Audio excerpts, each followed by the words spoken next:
नमस्ते बच्चा लोग, कैसे हैं आप लोग। मेरा नाम है अनीश कुमार और आज हम आप लोगों को नाइन्थ क्लास का फिजिक्स पढ़ाने वाले हैं, है ना। पहला चैप्टर क्या है? मोशन। और ये जो सिलेबस हम यहाँ स्क्रीन पे डाले हुए हैं ये न्यू सिलेबस के अनुसार है, ठीक है। इस चैप्टर में आप लोगों को पढ़ना क्या क्या है भाई? तो डिस्प्लेसमेंट, ज़्यादा डीप में नहीं, डिस्प्लेसमेंट का कंसेप्ट, डेफिनेशन क्या होता है डिस्प्लेसमेंट, है ना। उसके बाद फिर क्या पढ़ना है? वेलोसिटी, है ना। फिर एक्सीलरेशन, ये सब पढ़ना है। फिर इन सब का ग्राफिकल रिप्रेजेंटेशन, जैसे कि वेलोसिटी टाइम के साथ कैसे बदल रहा है, डिस्टेंस टाइम के साथ कैसे बदल रहा है, उसका क्या ग्राफिकल रिप्रेजेंटेशन को पढ़ना है। उसके बाद फिर क्या पढ़ना है? Object moving in a straight line. यहाँ पर हम लोग इसको अगर एक नपातुला भाषा में बोले तो 1D motion, one dimensional motion को ही आप लोगों का यहाँ पर स्टडी होगा, ठीक है। और क्या? In a direction with constant velocity and constant acceleration. Velocity क्या होना चाहिए? कांस्टेंट। और एक्सीलरेशन भी क्या होना चाहिए? कांस्टेंट। एक्सीलरेशन वेरिएबल भी हो सकता है। फिर उसके बाद क्या? तो कैनेमैटिक इक्वेशंस, वही 3 इक्वेशंस है ना। v is equal to u plus a t, s is equal to u t plus half a t square, और v square is equal to u square plus 2as। तो उसको भी पढ़ना है, तीनों को पढ़ना है। Motion in a straight line, सब किसके लिए? स्ट्रेट लाइन मोशन के लिए, या मोर प्रिसाइज लैंग्वेज में कहें तो वन डायमेंशनल मोशन के लिए हम लोग यहाँ क्या करेंगे? पढ़ेंगे, ठीक है। फिर उसके बाद क्या कहता है? बाईग्राफिकल मेथड।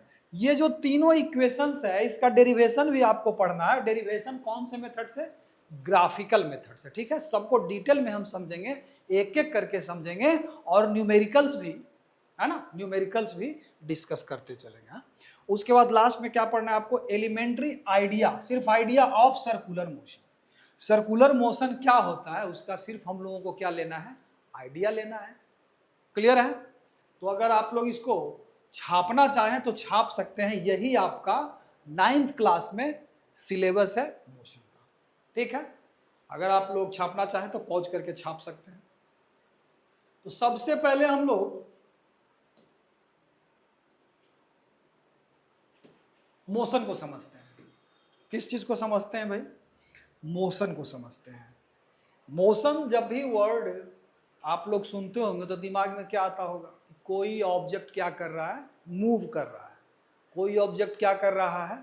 मूव कर रहा है। लेकिन थोड़ा सा हम एक एग्जांपल देते हैं। सपोज यहाँ पर एक लड़का खड़ा है, ध्यान पूर्वक समझिएगा, उसके बाद फिर हम इसको डिफाइन भी करेंगे कि कब कहेंगे कि कोई ऑब्जेक्ट मोशन में। एक बंदा यहाँ क्या करके रखा है? खड़ा है ना। चलो इसका नाम हम दे देते हैं क्या भैया? मोहन, ठीक है। यहाँ पर एक बंदा है जो कहाँ पे बैठा हुआ है भाई? साइकिल पे बैठा हुआ है। कहाँ पे बैठा हुआ है जी? साइकिल पे बैठा हुआ है। और यहाँ ये हमारा सीट हो गया, ये हमारा बंदा है, और ये भाई साहब साइकिल चला रहे हैं। क्या चला रहे हैं भाई? और ये हमारा क्या हो गया? ये हमारा क्या हो गया? रोड, है ना। ये क्या है? रोड है। और ये इस डायरेक्शन में साइकिल पे चलता जा रहा है, ठीक है। एक दूसरा बंदा है जो ठीक इसी के पैरेलल, ठीक इसी के पैरेलल वाले रोड पे, वो भी साइकिल पे बैठा हुआ है। वो भी साइकिल पे बैठा हुआ है और वो भी साइकिल चला रहा है। क्या कर रहा है भाई? चला रहा है। जरा सा समझिएगा, मोशन को पहले समझ लेंगे, उसके बाद फिर हम इसका डेफिनेशन वगैरह के ऊपर क्या करेंगे? विचार करेंगे। फोटो जरा सा गड़बड़ बन सकता है क्योंकि हम फोटो बनाने में थोड़ा एक्सपर्ट नहीं है। चलिए, ये इसके ऊपर बैठा हुआ है, ये भी अपना साइकिल चला रहा है, ये भी इसी डायरेक्शन में जा रहा है, ठीक है। ये और ये दोनों सड़क पे चल रहा है। ये भाई साहब जो हैं सड़क पे खड़े हैं। ये जो भाई साहब मोहन है, इसका नाम तुम सोहन रख लो, है ना। और इसका नाम क्या रख लो? रोहन रख लो, ठीक है। ये दोनों एक दूसरे के सामने ही चल रहा है। कहने का मतलब, अगर फिजिक्स के भाषा में बोले तो दोनों का स्पीड क्या है बच्चा? सेम। दोनों एक स्पीड से चल रहा है। अच्छा, ये क्या ऑब्जर्व करेगा?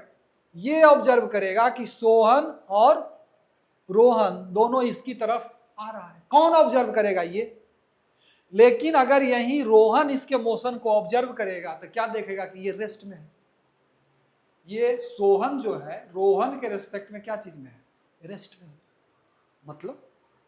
मतलब ये हुआ कि मोशन जो है एक रिलेटिव फिजिकल क्वांटिटी है ना। सेम पार्टिकल सेम बॉडी किसी के रिलेटिव में मोशन में हो सकता है और किसी के रिलेटिव में वही बॉडी क्या चीज में हो सकता है, रेस्ट में हो सकता है।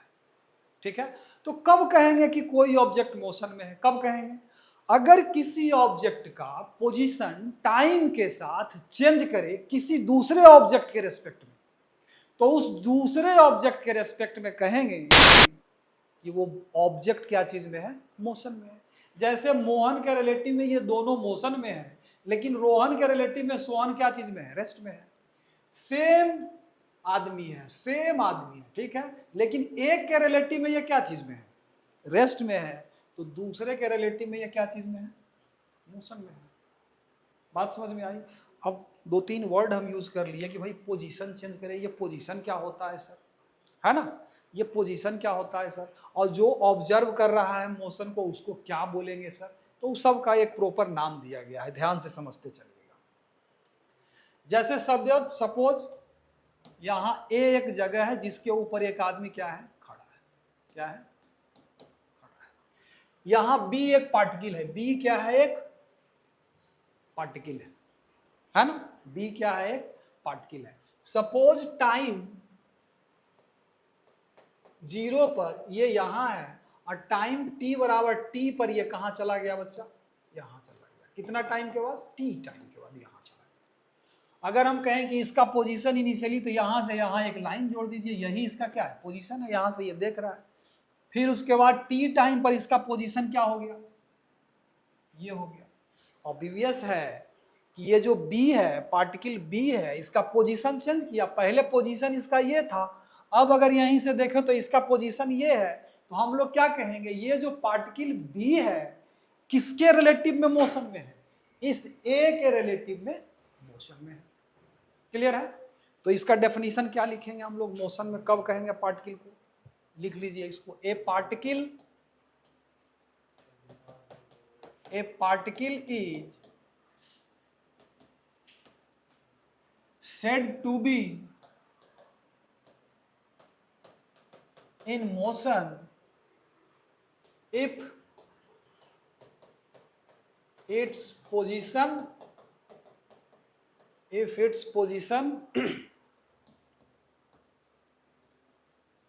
changes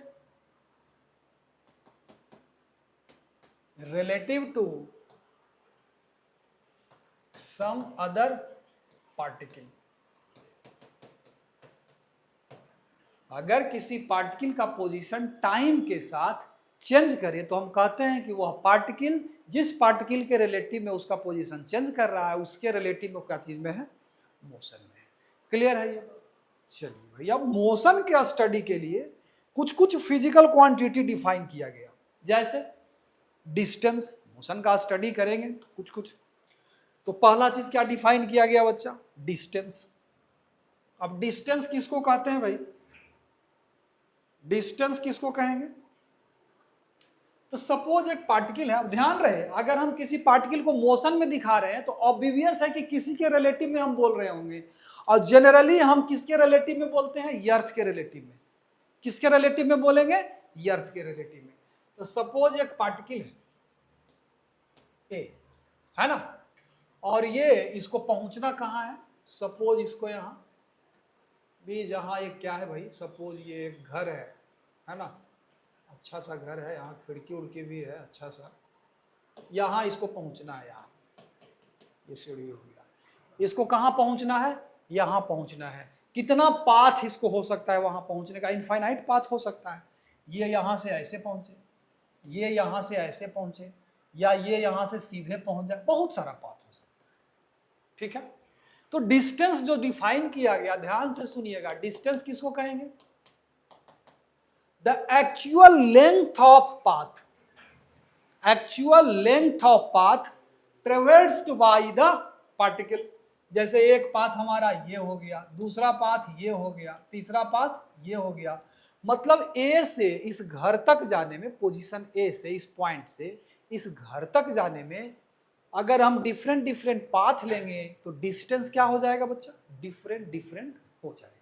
क्लियर है? अगर इस पाथ से गए होता है ना, घर पहुंचने का डिफरेंट डिफरेंट रास्ता होता है कि नहीं होता है? या फिर आप लोग सुबह सुबह 6-7 बजे स्कूल जाते होंगे तो डिफरेंट डिफरेंट रास्ता होता है, कोई शॉर्टकट मार देता है, तो वो डिस्टेंस क्या कवर किया, कम कवर किया। और जो लॉन्ग कट से जाता है बाइक वगैरह से, तो रोड से ही जाना पड़ेगा, तो वो क्या लंबा रास्ता तय किया। तो डिस्टेंस क्या होता है भाई, the actual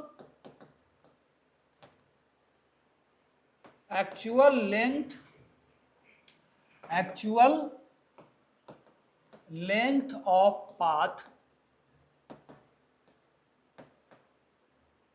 covered by a particle is called distance।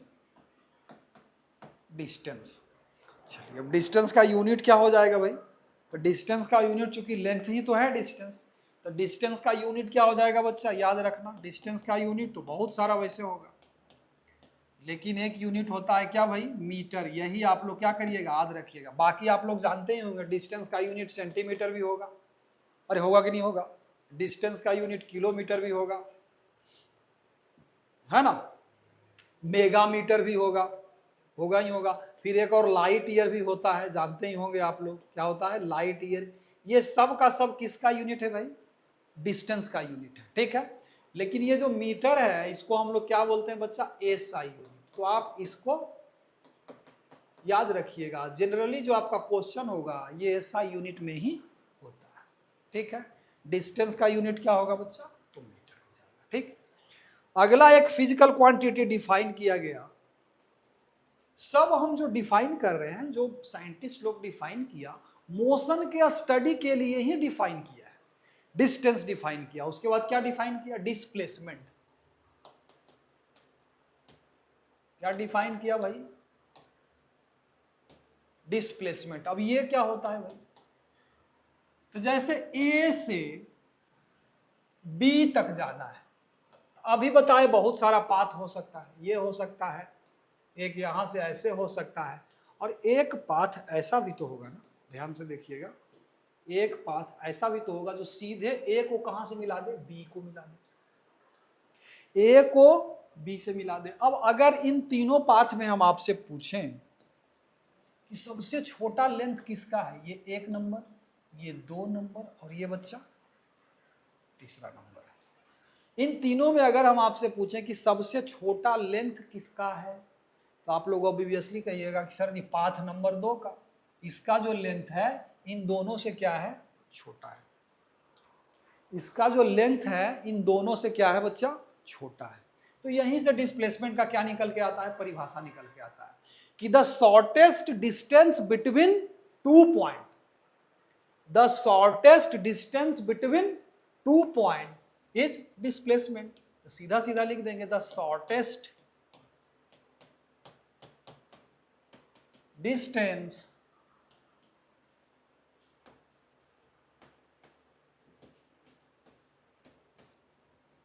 between 2 points is called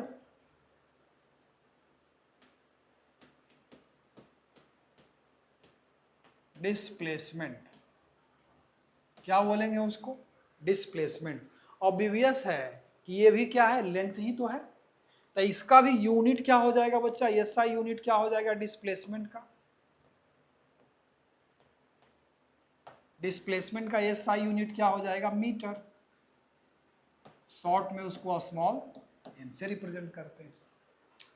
दूसरा एक बात यहां पर बता देते हैं कि displacement is a vector physical quantity. आगे के क्लासेस में आप लोग जानेंगे कि डिस्प्लेसमेंट क्या है, एक वेक्टर फिजिकल क्वांटिटी। अब सवाल उठ गया कि सर जी वेक्टर किसको कहेंगे, तो वैसा फिजिकल क्वांटिटी जिसके पास मैग्नीट्यूड हो और डायरेक्शन हो, उसको क्या बोलते हैं बच्चा, वेक्टर फिजिकल क्वांटिटी। और इससे ज्यादा अभी आप लोगों को जानने का जरूरत नहीं है, बस इतना याद रखिएगा कि डिस्प्लेसमेंट जो है सर जी ये कैसा फिजिकल क्वांटिटी है, वेक्टर फिजिकल क्वांटिटी है।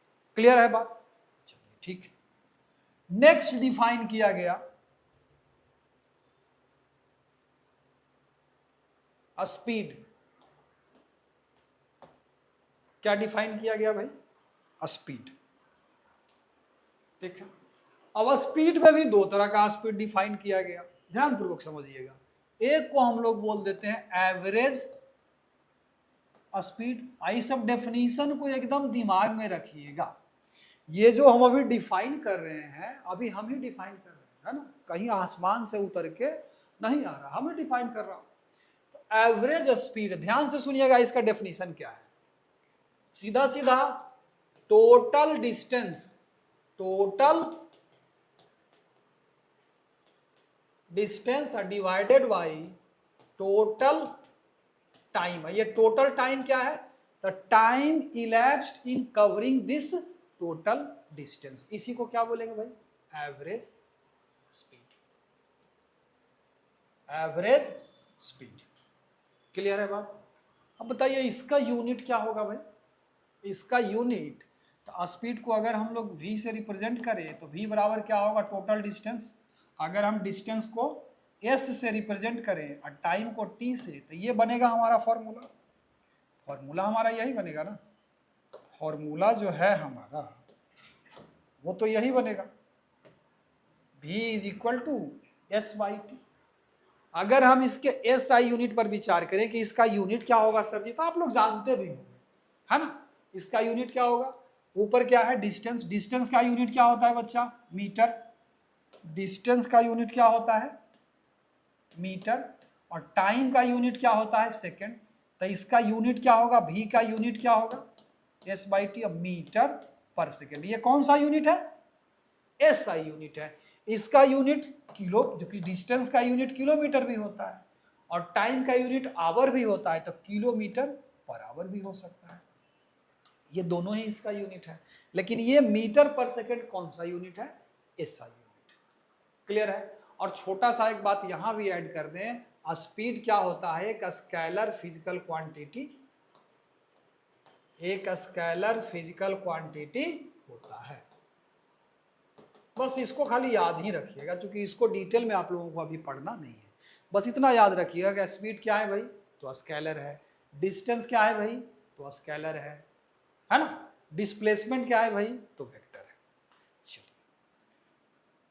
एक और फिजिकल क्वांटिटी डिफाइन किया गया भाई, एवरेज वेलोसिटी।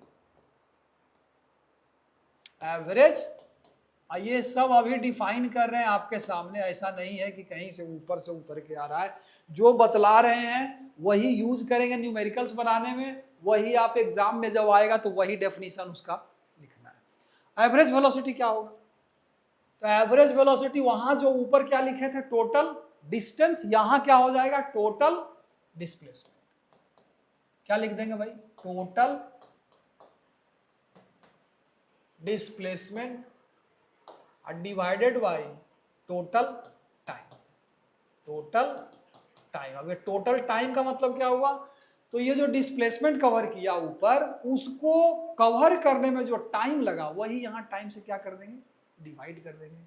यानी कि अगर इसको कैपिटल V से हम रिप्रेजेंट करें और डिस्प्लेसमेंट को अगर हम R से रिप्रेजेंट करें डिस्प्लेसमेंट को, तो उसको कितना से डिवाइड करेंगे? टाइम से डिवाइड कर देंगे। क्लियर है? इसका भी यूनिट क्या हो जाएगा? SI unit. इसका भी क्या हो जाएगा? ऊपर तो डिस्टेंस यानी लेंथ का ही यूनिट होगा, तो यानी कि मीटर पर सेकेंड, इसका भी यूनिट वही हो जाएगा। क्लियर है? यहां तक में अगर कोई डाउट है तो आप लोग कमेंट बॉक्स में डाल करके पूछ सकते हैं कि सर यहाँ पर हमको इस डेफिनेशन में थोड़ा सा कंफ्यूजन हो गया, या इस कंसेप्ट में थोड़ा सा हमको दिक्कत हो गया। हम लोग आपको नेक्स्ट सेशन में उसको एक्सप्लेन करने का प्रयास करेंगे। ठीक है, अब इससे आगे बढ़ते हैं, है ना, इससे थोड़ा सा आगे बढ़ते हैं। आगे कहाँ बढ़ेंगे भाई?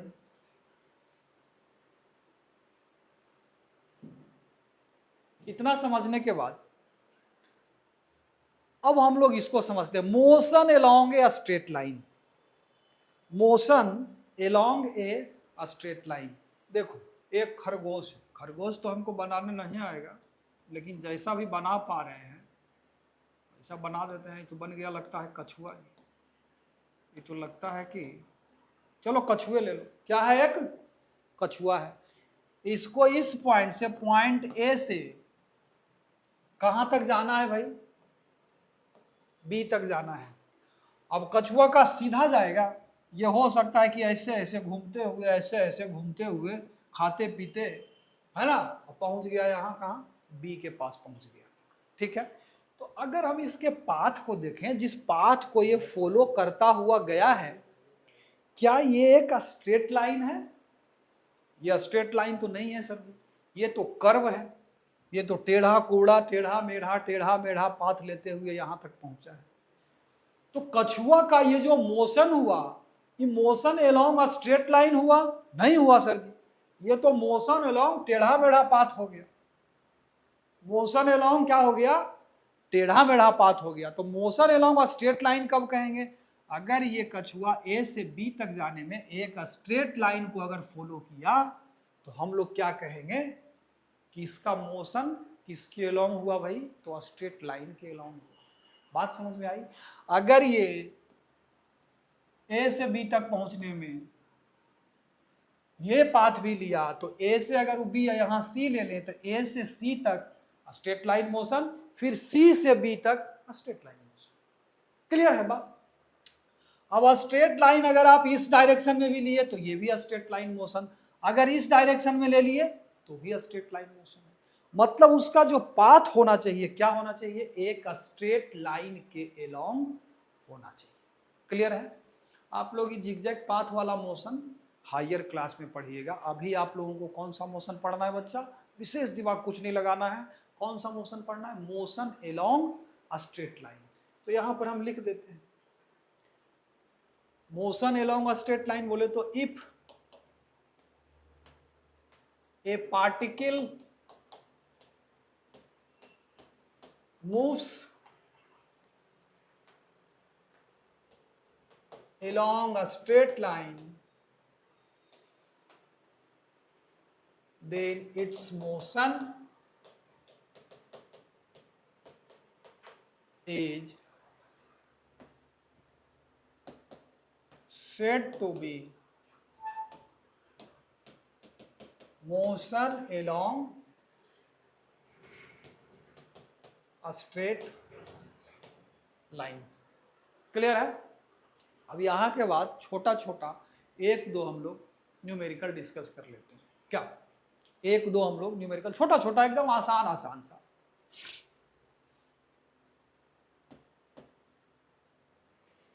हम क्या बना रहे हैं? एक सर्कल। क्या बना रहे हैं बच्चा? एक सर्कल। ठीक, सर्कल बना दिए। सपोज एक पार्टिकल है, क्या है? एक कछुआ ले लो आप, ये क्या है? कछुआ बना दो। ऊपर से देखने में कछुआ ऐसे दिखेगा, मजाक नहीं उड़ाना है, ठीक ना? इसका रेडियस क्या है इस सर्कुलर पाथ का? चलो 1 मीटर ले लेते हैं। कितना है भाई? 1 मीटर इसका रेडियस। ठीक है, ये पॉइंट ए से चला। कहां से चला? पॉइंट ए से चला, यहां पहुंचा बी पर, फिर कहां पहुंच गया? ये सी पर पहुंच गया। ये ठीक इसके डायमेट्रिकली अपोजिट पॉइंट है। फिर ये कहां पहुंचा? यहां डी पर पहुंचा है कछुआ, डी पर पहुंचा है। फिर ये कछुआ कहां पहुंच गया? ए पर पहुंच गया। ठीक है, बात समझ में आ गई? समझ में आ गई सर। ए से बी तक पहुंचने में इसको 2 सेकंड लगा। कितना सेकंड? 2 सेकंड, ए से बी तक पहुंचने में। फिर इसको बी से सी तक पहुंचने में भी कितना लगा? 2 सेकंड लगा। फिर सी से डी तक पहुंचने में कितना लगा? 2 सेकंड लगा। और डी से ए तक पहुंचने में भी 2 सेकंड ही लगा। क्लियर? अब जरा सा प्रश्न ध्यान पूर्वक समझिएगा। पहला प्रश्न उठता है कि पार्टिकल जब ए से सी तक पहुंचा, कहां से? ए से सी तक, तो आप पार्टिकल के द्वारा कवर्ड टोटल डिस्टेंस बताइए। क्या बताइए बच्चा? डिस्टेंस। और ए से सी तक पहुंचने में डिस्प्लेसमेंट भी आप बता ही दीजिए।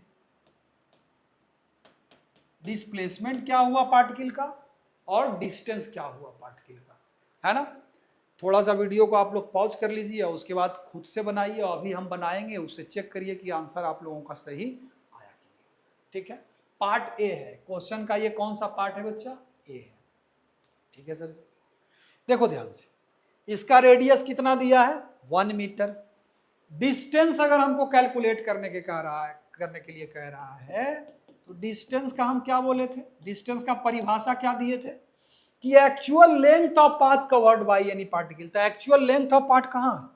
ये है पाथ, यही है ना, ये एक्चुअल लेंथ कवर किया है। तो इसका लेंथ कितना हो जाएगा आप लोग बताइए? Is equal to half of circumference या पेरिफेरी ऑफ सर्किल। अरे पेरिफेरी का जो लेंथ होगा उसका आधा, है ना। तो इसका टोटल लेंथ कितना होता है सर जी? 2 पाई आर होता है, 2 पाई आर होता है। अरे ये टोटल लेंथ कितना होता है? 2 पाई आर, और उसका आधा ए से सी क्या होगा? उसका आधा ही होगा ना। तो हाफ इंटू 2 पाई आर, 2 से 2 क्या हो गया बच्चा? कट गया। तो कितना आ गया आंसर? Pi into are. तो ये आंसर अगर लिखेंगे तो पाई आर का वैल्यू कितना है? 1 मीटर, यानी कि कितना लेंथ है ये?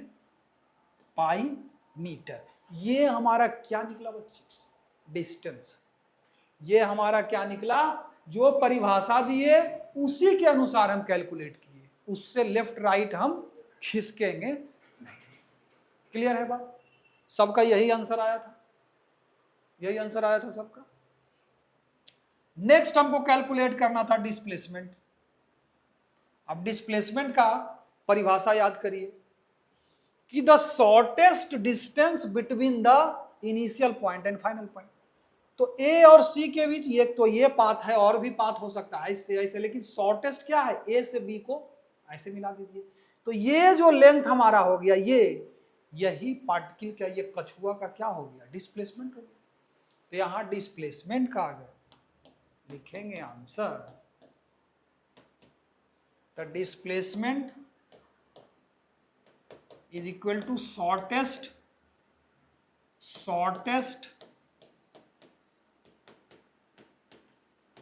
Distance between A and C. A और सी के बीच शॉर्टेस्ट डिस्टेंस क्या है?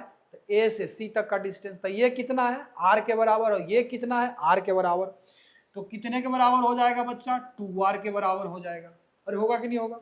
आर का वैल्यू कितना? 1 मीटर। तो ये कितना हो गया डिस्प्लेसमेंट? 2 मीटर। तो ये हमारा क्या हो गया बच्चा? डिस्प्लेसमेंट। और ये हमारा क्या हो गया? डिस्टेंस। पाई मीटर डिस्टेंस और डिस्प्लेसमेंट 2 मीटर। ऑब्वियस है कि पाई को अगर आप लोग लिखिएगा तो लगभग 3.14 मीटर हुआ, और डिस्प्लेसमेंट क्या है हमारा? 2 मीटर। ऑब्वियस है कि distance is greater than displacement. तो यहां से एक कंसेप्ट भी निकल के आता है कि the distance between 2 point is always greater than और इक्वल टू डिस्प्लेसमेंट। बात समझ में आ रही है? The distance between 2 points is always greater than or equal to क्या? डिस्प्लेसमेंट। क्लियर है बात? अब इसमें ए पार्ट तो हो गया, अब इसी क्वेश्चन में बी पार्ट में पूछता है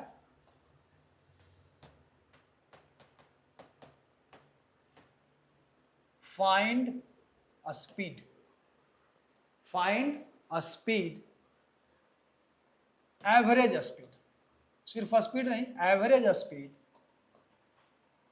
फ्रॉम ए टू, ए से सी तक जो गया, तो उसका एवरेज स्पीड आप बताइए। कौन सा स्पीड बताइए बच्चा? Average speed. ठीक है सर जी। और दूसरा कहता है कि average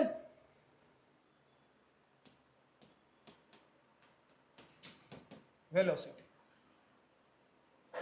from A to C. Clear है बात? ठीक है सर जी। अब देखते हैं एवरेज स्पीड के लिए हम क्या डेफिनेशन दिए थे। तो भाई total distance divided by total time. तो देखो यहां से यहां तक जाने में टोटल डिस्टेंस कितना कवर किया? पाई मीटर। टाइम कितना लगा बच्चा, तो दे दिए थे ए से बी तक में, तो ए से सी तक में जाने में 2 सेकंड प्लस 2 सेकंड कितना सेकंड लगा, 4 सेकंड लगा। तो 4 सेकंड जो लग गया भाई, तो हमारा एवरेज स्पीड क्या हो जाएगा, हमारा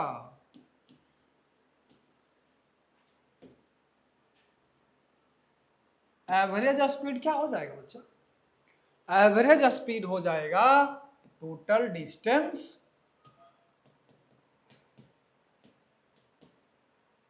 अपॉन टोटल क्या, जो परिभाषा दी है उसमें कोई लेफ्ट राइट नहीं होना है, उस परिभाषा को पकड़ के रखना है और बहुत मजबूती से पकड़ के रखना है, ऐसे ना हल्के से नहीं पकड़ के रखना है। तो टोटल डिस्टेंस कितना हो गया बताओ, पाई मीटर था, और डिवाइडेड बाई टोटल टाइम कितना लगा, 2 सेकंड प्लस 2 सेकंड 4 सेकंड। तो आंसर हमारा क्या हो जाएगा, पाई बाई 4 मीटर पर सेकंड। ये हमारा क्या हो गया, एवरेज स्पीड।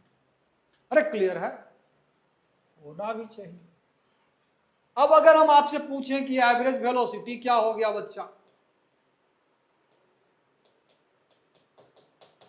एवरेज वेलोसिटी क्या, टोटल डिस्प्लेसमेंट बटा टाइम। तो टोटल डिस्प्लेसमेंट कितना हुआ था, देख लो, 1 मीटर प्लस 1 मीटर 2 मीटर, तो यहां क्या लिखेंगे 2, डिवाइडेड बाई टाइम कितना लगा, 2 प्लस 2 4 सेकेंड, तो 4 से डिवाइड कर दिए, कितना हो गया बच्चा, 0.5 मीटर पर सेकेंड।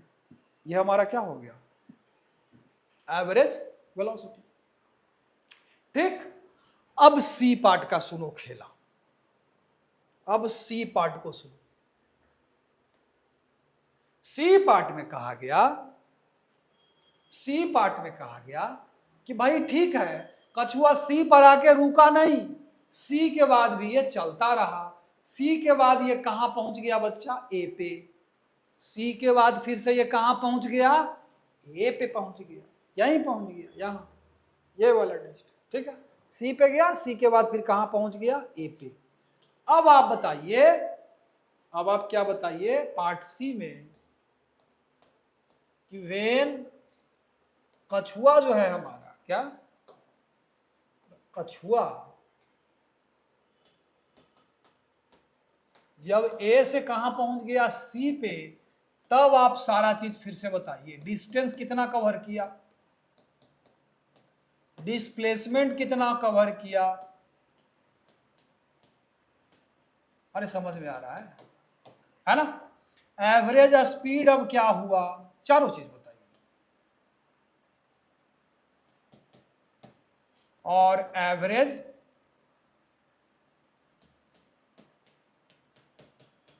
वेलोसिटी क्या हुआ। तो डिस्टेंस सबसे पहले देख लेते हैं, डायग्राम में देखेंगे, डायग्राम में देखेंगे डिस्टेंस कितना हुआ, यहां से चला, ये चलता गया चलता गया चलता गया चलता गया चलता गया और चलता गया और यहां आ गया, तो ये टोटल डिस्टेंस कितना था, पाई मीटर। तो इधर भी तो ये डिस्टेंस जो होगा पाई ही होगा, तो टोटल डिस्टेंस कितना हो जाएगा, 2 पाई। तो डिस्टेंस तो हमारा फट से कैलकुलेट हो गया, ये डिस्टेंस जो हमारा आ गया आंसर 2 पाई मीटर या फिर 6.28 मीटर। अरे होगा ना, क्योंकि पाई बराबर क्या होता है, लगभग लगभग 3.14 वैल्यू होता है, तो इसका ट्वाइस कर देंगे तो 2 पाई कितना हो जाएगा, 6.28 मीटर। क्लियर, चलो ठीक है। अब सेकंड में कहता है डिस्प्लेसमेंट कितना हुआ, तो अब परिभाषा को पकड़ते हैं, इसीलिए हम बार बार बोल रहे थे कि जो डेफिनेशन दिए हैं उसको क्या करिए, पकड़ के रखिए पूरा जोर शोर से। ए से शुरू किया मोशन, ए पर ही पहुंच गया, मतलब ए से ए पर पहुंच गया, तो shortest distance between A and A क्या होगा, 0। अरे होगा कि नहीं होगा, तो हो गया 0, तो हमारा यहां पर डिस्प्लेसमेंट क्या हो गया बच्चा, 0। अरे समझ में आई बात। अब एवरेज स्पीड क्या होता है, total distance upon total time, तो टोटल डिस्टेंस कितना हो गया 6.28 और टोटल टाइम कितना लग गया, देखो ध्यान से, 2 सेकंड 2 4 सेकंड 2 6 सेकंड और 2 8 सेकंड, कितना लग गया भाई 8 सेकंड, 10/8 है, इसको कैलकुलेट कर लो आप, यही क्या हो गया, इतना मीटर पर सेकंड, ये क्या हुआ एवरेज स्पीड। अगर हम आपसे पूछें कि एवरेज वेलोसिटी क्या हुआ, तो डिस्प्लेसमेंट क्या हुआ था बच्चा, आर बाई टी होगा। डिस्प्लेसमेंट क्या हुआ, 0, और टाइम कितना लगा, 8 सेकेंड, 0 मीटर पर सेकेंड। एवरेज वेलोसिटी क्या हुआ, 0 मीटर पर सेकेंड। आई होप कि डिस्प्लेसमेंट, डिस्टेंस, एवरेज स्पीड और एवरेज वेलोसिटी का जो फंडा है, जो बेसिक कंसेप्ट है, जो कि दिमाग में आपको प्रॉपरली क्या कर लेना चाहिए, फिक्स कर लेना चाहिए, वो क्लियर हो गया होगा इस एग्जांपल से। ठीक है, तो हम एक क्वेश्चन आपको देते हैं जो कि आपको घर में आराम से बैठ करके क्या करना है बच्चा, बनाना है। क्या करना है, घर में बैठ करके प्रॉपरली आपको बनाना है। चलिए, सिंपल सा क्वेश्चन है, कहता है कि एक ट्रायंगल है, क्या है, एक ट्रायंगल है, इसका लेंथ कितना है भाई, 4 मीटर, इसका लेंथ क्या है, 3 मीटर। ये वाला जो एंगल है हमारा क्या है, 90 डिग्री। एक पार्टिकल है, क्या है, एक पार्टिकल है जो ए से चल करके बी के पास गया और बी से चल करके फिर फाइनली सी के पास गया है। ए से बी गया, बी से सी गया। ठीक है, आपको आपको बताना क्या है भाई, तो आपको कुछ नहीं बताना है, कुछ ज्यादा नहीं बताना है। पार्ट ए में आपको बताना है टोटल डिस्टेंस कवर्ड क्या होगा, क्या बच्चों, टोटल डिस्टेंस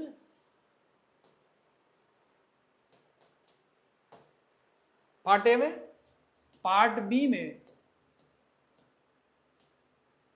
टोटल डिस्प्लेसमेंट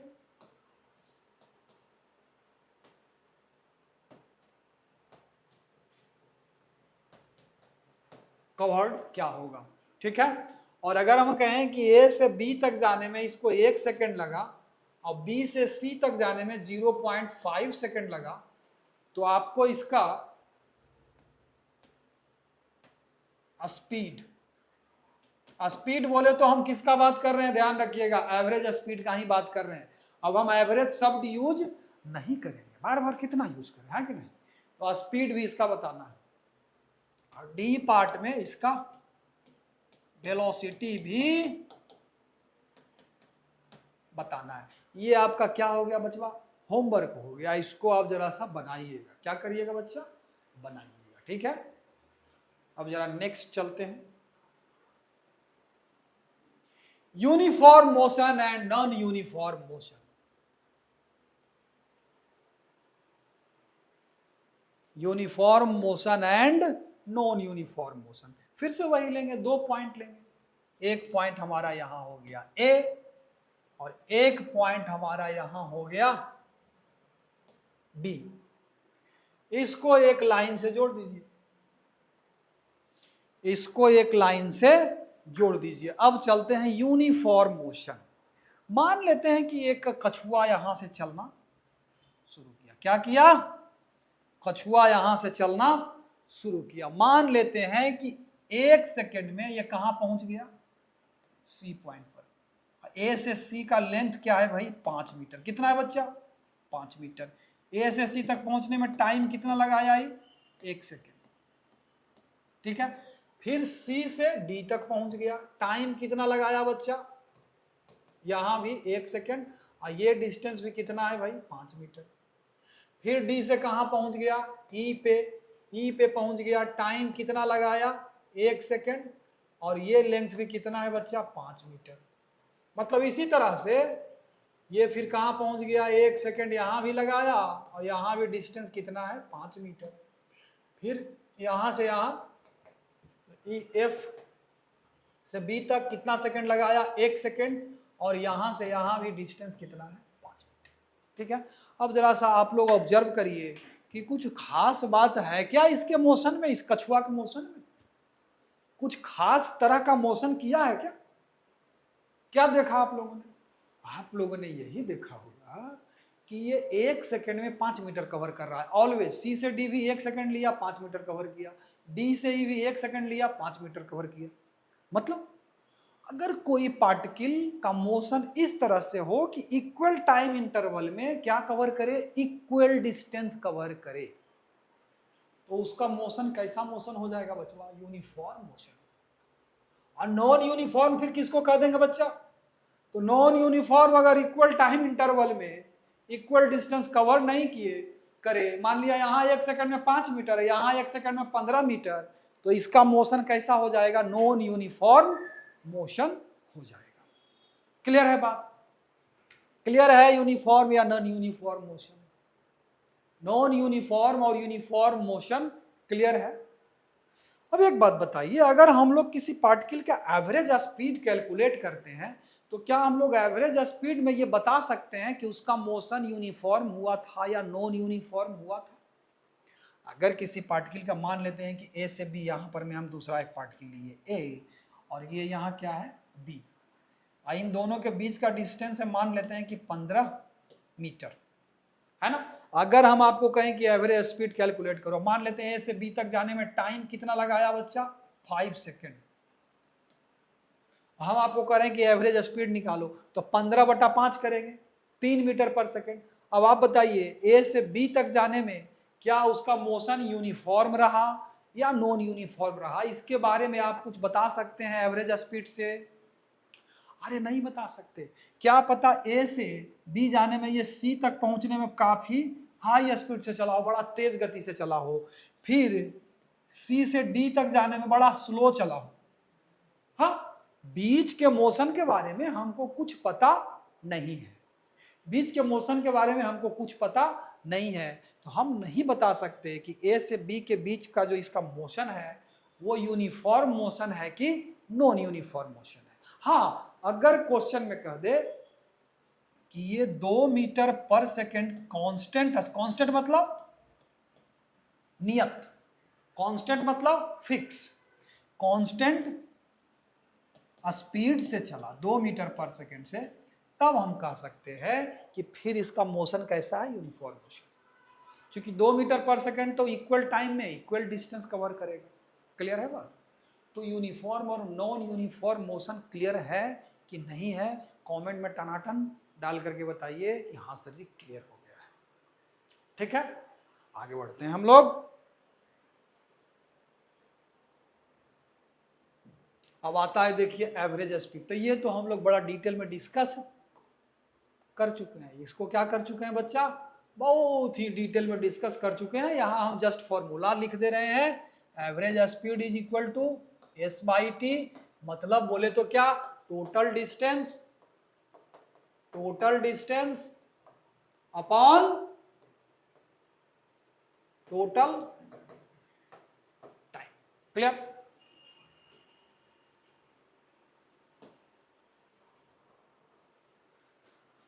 अब ये एक न्यूमेरिकल है। अब न्यूमेरिकल हाथ में आ गया है तो उसको तो बनाना बहुत ज़रूरी हो जाता है बच्चा लोग। क्या हो जाता है? बहुत ज़रूरी हो जाता है। तो आप लोग पहले यहाँ पर वीडियो को पॉज कर लीजिए और ये जो न्यूमेरिकल हम दिए हैं इसको क्या करिए, आप लोग ट्राई करिए। सिंपल सा एकदम न्यूमेरिकल है, कोनो बड़ा नहीं है। तो आप लोग वीडियो को पॉज करिए, इसको ट्राई करिए बनाने का। बन जाता है बल्ले बल्ले, बहुत अच्छी बात है। नहीं बनता है तो फिर स्टार्ट करिए वीडियो, इसके सॉल्यूशन को आप आराम से क्या करिए, देखिए क्या कहता है। क्वेश्चन को देखो, क्वेश्चन बनाने का बच्चा एक तरीका होता है। क्वेश्चन में जो पूछा गया है सबसे पहले उसका इक्वेशन लिखिएगा। अब क्वेश्चन को एक बार नहीं तो 2 बार नहीं तो 3 बार नहीं, जब तक समझ में नहीं आ जाए पूरी तरह से क्वेश्चन, उसको क्या करिए, पढ़िए। कहता है car moves with a uniform velocity of 60 kilometre per our. मतलब ये जो 60 किलोमीटर पर आवर है बचवा, वो क्या है? इसका कांस्टेंट है, फिक्स है। यूनिफॉर्म लिख दिया मतलब फिक्स है ये वाला इसका velocity. Kilometre per hour for 2 hours, 2 घंटा के लिए कितने के वेलोसिटी से चला? 60 किलोमीटर पर आवर के। And then with 40 kilometre per hour for the next 1 hour. उसके बाद फिर अगले 1 घंटा के लिए 40 किलोमीटर पर आवर के वेलोसिटी से चला। तो कहता है calculate the average speed of the car for the whole journey. Concept लगाना पड़ेगा। अब कंसेप्ट ये लगाना पड़ेगा कि हमको ये एवरेज स्पीड पूछा है। क्या पूछा है? एवरेज स्पीड पूछा है। तो एवरेज स्पीड क्या हो जाएगा बच्चों? ध्यान से देखो, सीधा सीधा जो डेफिनेशन दी है उसको पकड़ेंगे। एवरेज स्पीड क्या हो जाएगा? टोटल डिस्टेंस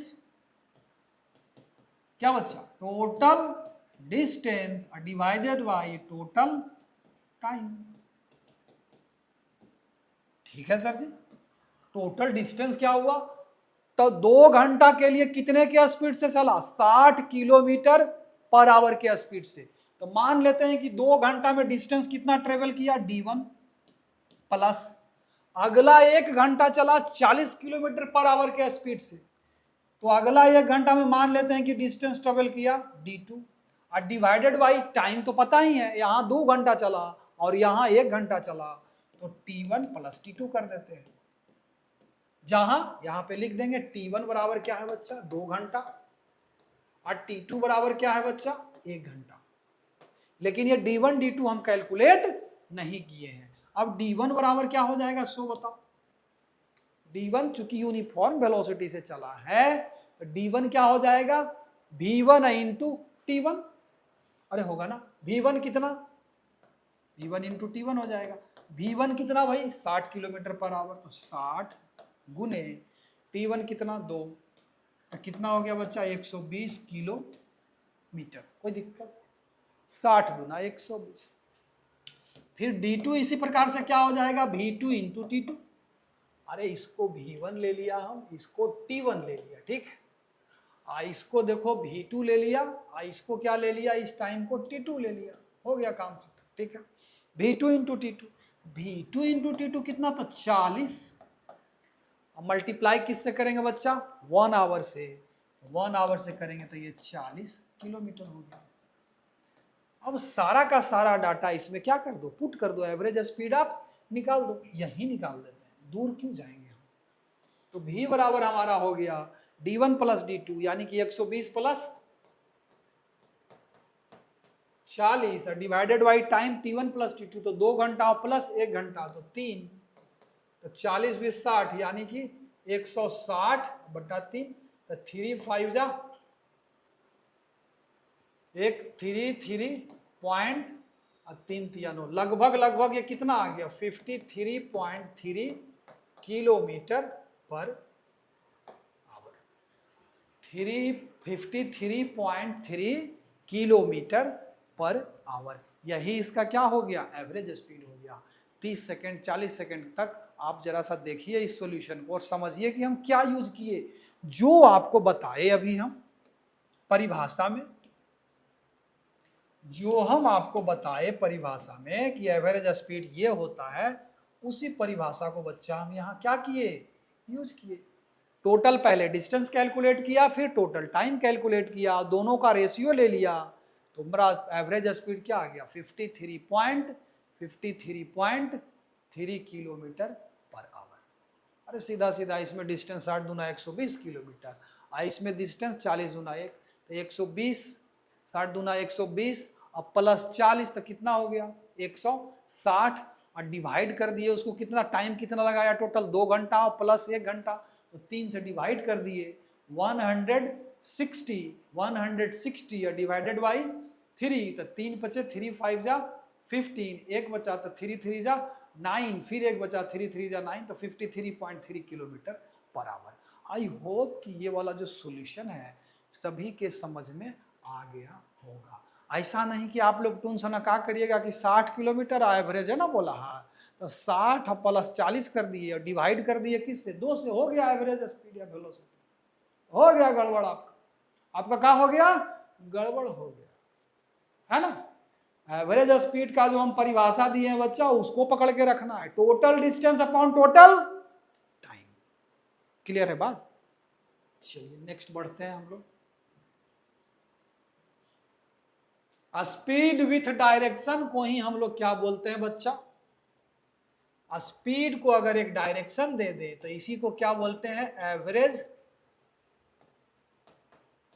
इसका भी एक डायरेक्शन होता है वेलोसिटी, या फिर इसको आप वेलोसिटी भी बोल सकते हैं, जो कि हम ऑलरेडी डिटेल में एक्सप्लेन कर चुके हैं। ये क्या है, वेलोसिटी है, total displacement divided by total time, इसी को क्या बोलते हैं, स्पीड विथ डायरेक्शन।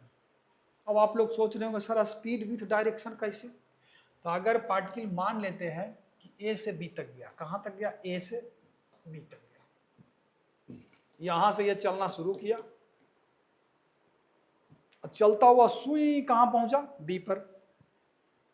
देखो मान लेते हैं कि 5 मीटर पर सेकंड से ये चला, इसका डायरेक्शन क्या है, ऑलवेज इसी डायरेक्शन में, तो इसका स्पीड कितना हुआ 5 मीटर पर सेकंड, और डायरेक्शन क्या, ए से बी की तरफ, तो हुआ ना स्पीड विथ डायरेक्शन।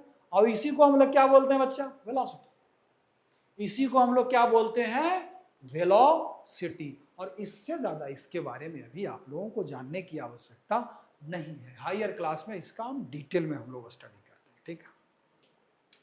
नेक्स्ट क्या है भाई, rate of change of velocity. Rate of change of velocity, तो सबसे पहले इसको समझते हैं भाई, चेंज ऑफ वेलोसिटी क्या है और फिर उसका रेट क्या हो गया। यहां पर टाइम रेट लिख दीजिए, क्योंकि रेट किसी के भी रेस्पेक्ट में आप ले सकते हैं, रेट किसी के भी रेस्पेक्ट में ले सकते हैं, है ना। तो यहां time rate of change of velocity हम लोगों को पढ़ना है। अब time rate of change of velocity होता क्या है भाई, तो अभी के लिए तो तुरंत में अगर आप लोग उत्तर चाहते हैं तो time rate of change of velocity is called acceleration. उसको क्या बोलेंगे बच्चा, एक्सीलरेशन।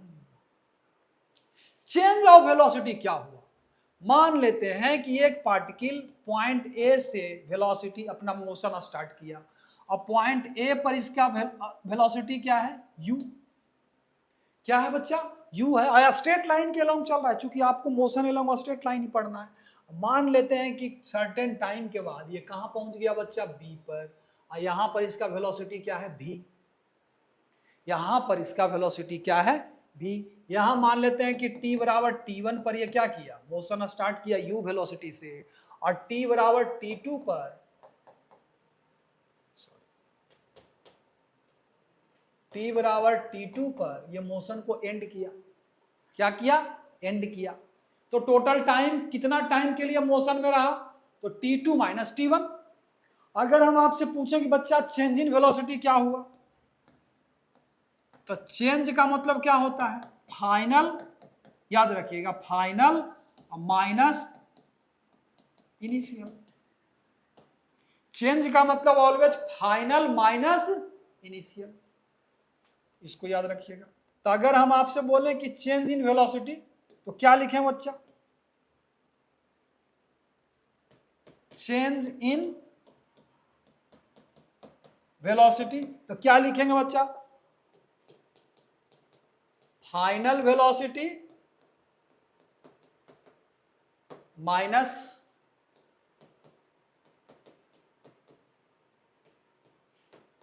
Initial velocity. इसी को हम लोग क्या बोलेंगे, चेंज इन वेलोसिटी। बहुत अच्छी बात है सर जी, लेकिन जो ऊपर लिखा है वो क्या लिखा है, time rate of change of velocity. तो ये चेंज इन वेलोसिटी हुआ, आई चेंज होने में जितना टाइम लगा, अगर उससे हम डिवाइड कर दें तो वही हमारा क्या हो जाएगा बच्चा, time rate of change in velocity. Time rate of change in velocity. तो क्या लिखेंगे अगर इसको हम कहें कि टाइम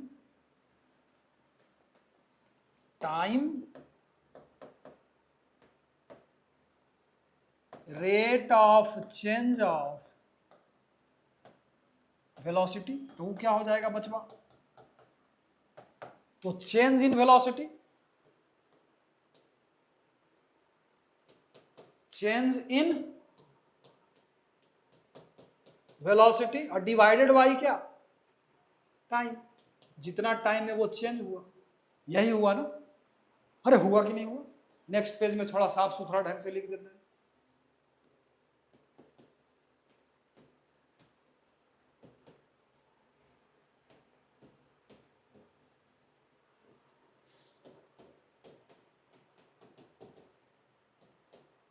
बराबर क्या, फाइनल वेलोसिटी, क्या लिखेंगे, final velocity minus initial velocity और डिवाइडेड बाई क्या, टोटल टाइम, जितना टाइम में ये चेंज हुआ उस टाइम से क्या कर देंगे, डिवाइड कर देंगे। अब ध्यान से सुनना एक बात, ये जो time rate of change of velocity है, इसको इतना लंबा पढ़ोगे बार बार, अरे नहीं ना पढ़ोगे, तो इसका नाम शॉर्ट में क्या लिख दिया गया है, एक्सीलरेशन।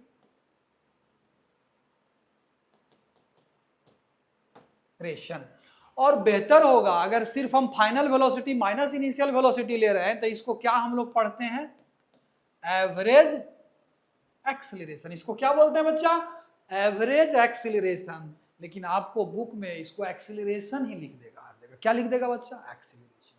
तो एक्सीलरेशन बराबर हमारा क्या हो गया बच्चा, याद रखना, फाइनल वेलोसिटी v हुआ माइनस इनिशियल वेलोसिटी बत्ता t2 माइनस t1, या जितना जो टाइम लेगा, यही हमारा क्या हो गया, एक्सीलरेशन। इसको क्या बोलते हैं बच्चा, एक्सीलरेशन,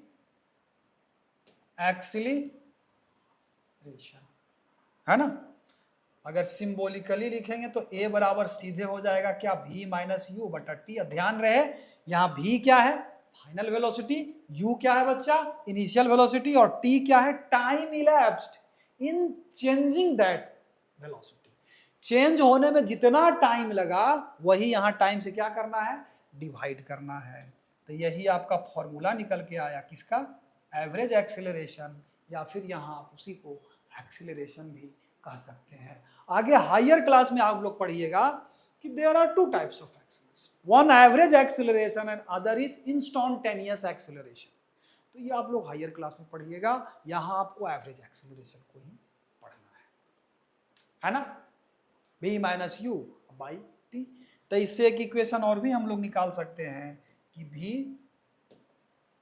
v माइनस यू बराबर ए टी। तो हम लोग लिख सकते हैं ना बच्चा, v is equal to u plus a t. कोई दिक्कत, v बराबर, ये भी एक क्या हो गया हमारा फॉर्मूला होगा, v is equal to u plus a t. I hope कि ये जो है आपका चकाचक क्लियर हो गया होगा। अगर इसमें किसी तरह का डाउट है इस एक्सीलरेशन में तो आप कमेंट बॉक्स में डाल करके पूछिए कि सर जी एक्सीलरेशन में तो बहुत दिक्कत हो गया है। हाँ, जहां तक इसके यूनिट का सवाल है तो v का यूनिट क्या होता है बच्चा, मीटर। जहां तक इसके यूनिट का सवाल है तो v का यूनिट क्या होता है बच्चा, मीटर पर सेकेंड। और नीचे क्या है, t2 माइनस t1, ये टाइम है, टाइम का क्या होता है, सेकेंड। तो इसका SI यूनिट क्या हो जाएगा, मीटर पर सेकेंड स्क्वायर।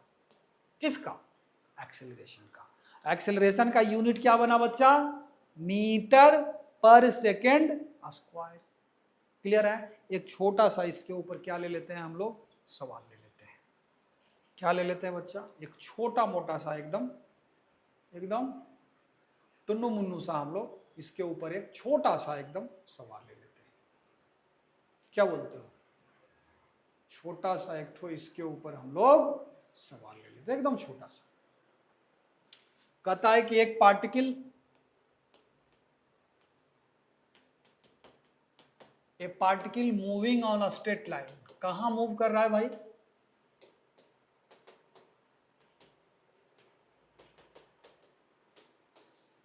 विथ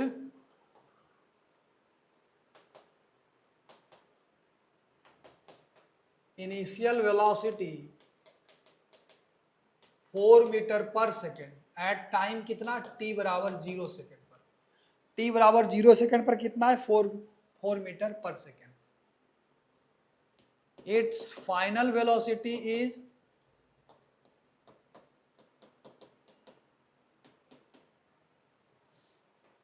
20 मीटर पर second at t is equal to 4 second.